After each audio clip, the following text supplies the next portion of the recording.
Evening.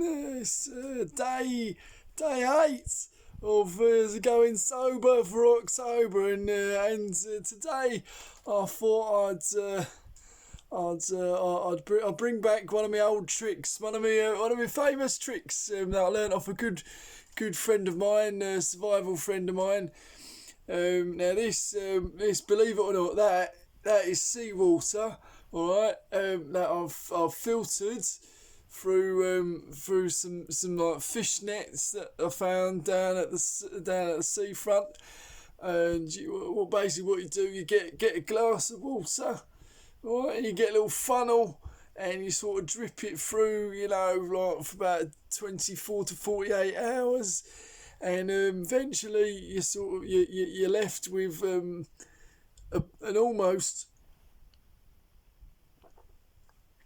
but not almost palatable glass of water. I mean, obviously, it's going to be a bit tasty. It's going to be a bit salty. It's going to be a bit fishy.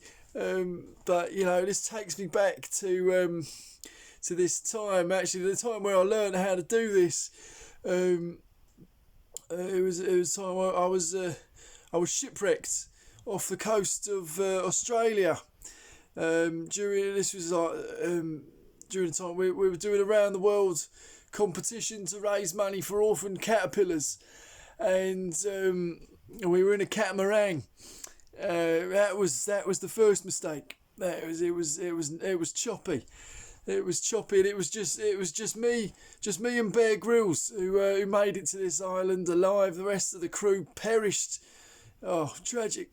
And here we are. We wash up on this barely habitable island. Not a soul in sight.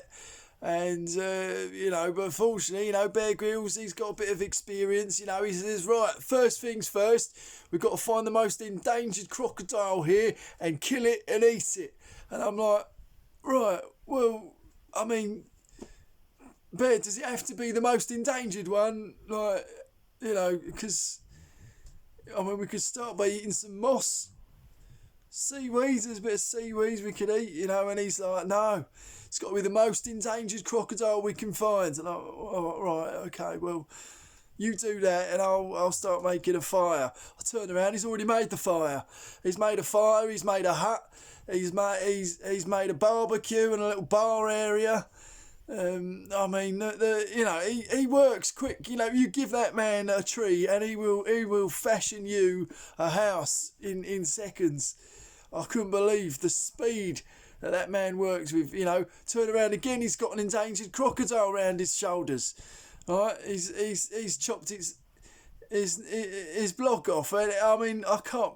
I turn around again, he's got the crocodile, roasting on an open Spitfire. I'm like, this is a bit much for me. I'll take a walk round the island, see what I can find. There's nothing there. I had a bit of seaweed, and I came back, and I could hear this whispering in the woods.